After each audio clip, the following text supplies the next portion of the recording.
bak. Dacia Duster. Haydi bastır. Etmen çekiyor etmen. Vay vay vay vay vay.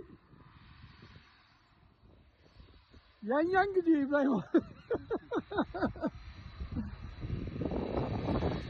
Oh. Hacı bir de sen çık da bir alem bir bak bizi görsün ya. Bir tane örnek yeter.